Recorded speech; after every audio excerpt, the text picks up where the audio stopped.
A partir de estos momentos, nos enlazamos con las regiones del país a través de Conexión Perú. Te informamos y te acercamos al Perú. Al Perú. Le damos la bienvenida y le agradecemos la gentileza que tiene con RCR, Red de Comunicación Regional, al Teniente General de la Policía Nacional del Perú en situación de retiro, Edgardo Garrido. En su momento ha sido subcomandante general de la Policía Nacional del Perú y es un experto en temas de inteligencia. General Garrido, qué gusto saludarlo, muy amable como siempre. Muy buenas tardes, gracias por la cobertura. ¿Cómo entender, ayúdanos a interpretar estos sucesos lamentables ocurridos el último fin de semana, el asesinato de 7 policías en una emboscada, ¿no?, en una zona de Pichari, en la zona del Braen?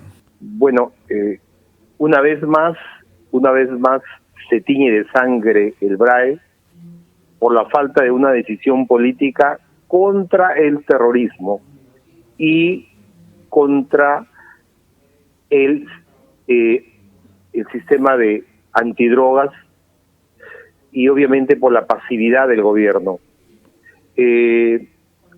Todos sabemos que el terrorismo, que los grupos radicales quieren desestabilizar el gobierno y obviamente tomar el poder. Entonces urge una respuesta clara, precisa y contundente y legal por parte de la Presidenta de la República para poder recuperar la paz en la zona. A mí me llama mucho la atención, recién hoy día, al mediodía, he escuchado a la Presidenta pronunciarse sobre el particular, pero los partidos políticos, los partidos de izquierda principalmente, no se han pronunciado sobre este hecho de sangre. Son peruanos, como todos los que vivimos en este país, que han sido asesinados vilmente por el terrorismo, un terrorismo demencial que aún persiste en el país. Hay que tener claro que el terrorismo no ha terminado. Eso tenemos que tenerlo claro. El terrorismo no ha terminado. Por lo contrario, hoy en día, con ese gobierno que tenemos, con la desidia que ha tenido para poder enfrentar el terrorismo, para poder enfrentar el narcotráfico, esto se ha repotenciado. Si bien es cierto, militarmente nosotros como policía, como Fuerzas Armadas, lo hemos vencido, pero de manera militar. Sin embargo, en el aspecto político no se venció porque los gobiernos de turno en esa época no hicieron lo necesario para poderlo vencer políticamente. No pudimos trabajar en las universidades, no se pudo trabajar a nivel nacional en las instituciones. Hoy tenemos el Movadef, tenemos el FENATET, tenemos universidades, tenemos gremios infiltrados por terroristas. Y aparte de eso, tenemos ya en el Congreso, tenemos grupos radicales que están defendiendo esta posición.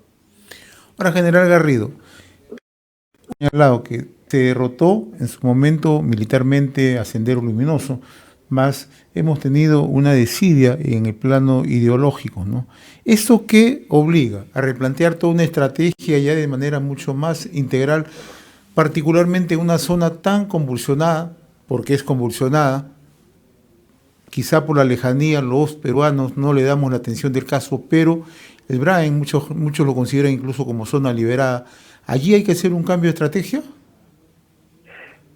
Efectivamente, permítame hacer un análisis corto de lo que sucede en el Brae. ¿Cómo no? En el Brae está operando el militarizado Partido Comunista del Perú a cargo de los Quispe Palomino, ¿de acuerdo? Existe una alianza delincuencial entre el terrorismo y el narcotráfico. Esto no es de ahora.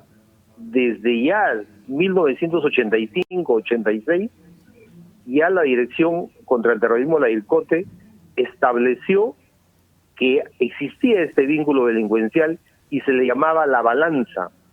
¿Qué significaba eso? Que los narcotraficantes por cada kilo que producían le pagaban una determinada cantidad a Sendero Luminoso. Y eso está probado en los libros, está probado en los escritos y está probado en las pruebas y evidencias que hemos establecido, que hemos incautado. Aparte de eso, realizaban un cobro por el uso de las pistas de aterrizaje clandestino, las PAC.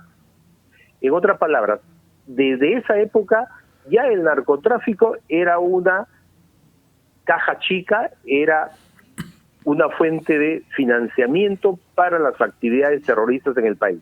Estoy hablando de 1985 aproximadamente. Y luego que es derrotado, en el BRAE se asientan y continúan trabajando de la misma forma con los narcotraficantes de ese lugar. Hoy en día, Sendero Luminoso se ha convertido en el brazo armado, en el ente protector, en el escudo protector de las organizaciones dedicadas al TIC y de los clanes familiares que operan en esa zona. Entonces, ¿qué es lo que ha pasado? Que de un tiempo a esta parte los cultivos de coca se han incrementado. Primer problema. Nuestro anterior presidente se reunió con los cocaleros y les prometió, está en la foto con Bermejo y otras personalidades más, les prometió cero erradicación. Les prometió que toda la coca que producían iba a ser industrializada. Y todos sabemos que solo el 5% es para el consumo tradicional y el 95% va directamente al tráfico ilícito de drogas. Y es más, la ENACO, que supuestamente se encargaría de industrializar esta hoja de coca, no tiene capacidad ni la infraestructura, ni los medios, ni el presupuesto.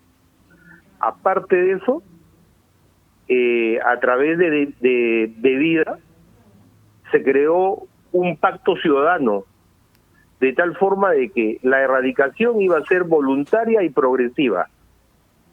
En otras palabras, no se iba a erradicar. A cambio de eso, se han financiado las marchas que usted ve, las campañas electorales. Eso es producto de los aportes del narcotráfico.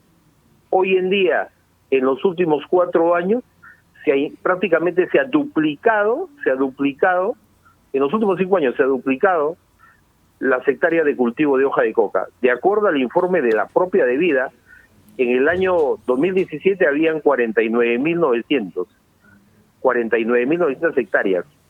El año pasado, en el último informe que han hecho, hay 80.681 hectáreas, casi el doble. Y en el último año, lo más grave, entre el año 2020 y 2021, se ha incrementado en un 23.28%. De 61 ha subido a 80. Solo en un año. Eso es a nivel nacional. Y en el BRAE, aquí viene el problema. El BRAE se ha convertido en la cocina de drogas del mundo, señores. Desde el 2009 es la zona principal de producción de cocaína y está concentrando el 40% de la hoja de coca y de la droga que se produce a nivel nacional. Eso es lo que ha pasado. Y año a año se está incrementando en el BRAE un 15%. General y Garrido. la tendencia es al alta. General Garrido, hay quienes consideran que solamente le dan un enfoque y lo miran como grupos que están ligados al narcotráfico e intentan desligar el tema a los remanentes de Sendero Luminoso del terrorismo. Usted que conoce el tema, explíquenos por qué esto de una u otra manera también configura a veces escenarios. Nosotros, como policía y el que les habla por la experiencia que tiene, considero que el terrorismo sigue trabajando y sigue actuando y está haciendo un buen trabajo concienzudo, trabajo de masas, y va a continuar. Está también al alza. Y sobre todo en el BRAE. En el BRAE tiene control. Exacto. En el BRAE porque tiene control y segundo, él recauda dinero producto de la seguridad que brinda a las organizaciones criminales, a las organizaciones del TIC y a los clanes familiares. Y a eso le agregamos que el Estado peruano no ha erradicado una sola hoja de coca en esa zona. En el BRAE no ha erradicado una sola hoja de coca. Ahora, si no ha erradicado una sola hoja de coca en el BRAE, mucho menos hay un trabajo de posicionamiento de parte del Estado. No hay un trabajo de presencia del Estado, no hay una política para enfrentar el terrorismo, para enfrentar el narcotráfico, ni mucho menos para plantear cultivos alternativos a la población para que deje el cultivo de hoja de coca. Hoy en día, cultivar café, cultivar piña, cultivar naranja, no es rentable. ¿Por qué? Porque da una vez al año, mientras que la hoja de coca da 4 veces al año. Y hay mercado para poder vender, para poder comercializar. Y a esto le agregamos que los clanes familiares, ellos están cultivando y están produciendo su propia droga, ellos mismos. Y eso es grave. Para estos remanentes de Sendero Luminoso, la principal fuente de financiamiento es el narcotráfico. Entonces estamos frente a una alianza criminal. Así es. Pero ojo, yo no estoy hablando de narcoterrorismo. ¿Ya? Para mí no es para mí es terrorismo puro. Terrorismo, ¿ya? Exacto, terrorismo puro que, dado el servicio de seguridad que brinda al narcotráfico, percibe dinero para financiar sus actividades saboterroristas. En la mañana yo conversaba con una persona que incluso ha escrito un libro, el general Longa, ¿no? Y le preguntaba y le trasladaba una misma inquietud, ¿no? ¿Podemos hablar que el BRAEN tiene zonas liberadas en estos momentos? Yo creo que no son zonas liberadas. ¿Sí, Lo no? que pasa es que el Estado ha abandonado varias bases. Al momento que llegó Castillo al poder, se abandonaron una serie de bases y no ha destinado presupuesto. En otras palabras, el Estado mismo ha dejado de tener presencia. O sea, ¿qué puede ocurrir si es que el Estado deja de tener presencia como la que usted está dando a conocer? Hacia adelante, ¿cuáles son los riesgos? No le escuché bien, por favor. ¿Qué puede ocurrir si es que el Estado no mantiene presencia? ¿Cuáles son los riesgos que se pueden tener en una zona que no tiene ningún control? Bueno, si no hay presencia, no hay operativos, no hay labor de prevención, no hay labor de inteligencia, tengan la plena seguridad que la cantidad de hectáreas de cultivos se va a duplicar. La producción se va a incrementar y obviamente va a haber más violencia y va a haber mayor lavado de activos, producto de este ilícito. En otras palabras, se va a crear una economía que no se ajusta a la realidad. El otro tema, el riesgo de la Policía Nacional que de una u otra manera patrulla la zona. Están más expuestos si no hay labor de inteligencia, no hay labor de interdicción, no hay presencia del Estado. A ver, desde el momento que entró Perú Libre al gobierno, al Estado, comenzó a gobernar, lo primero que hizo, como hacen todos los gobiernos vinculados al socialismo del siglo XXI, es destruir las instituciones y destruir el sistema de inteligencia nacional.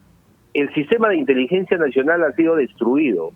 Los buenos analistas que habían han sido separados.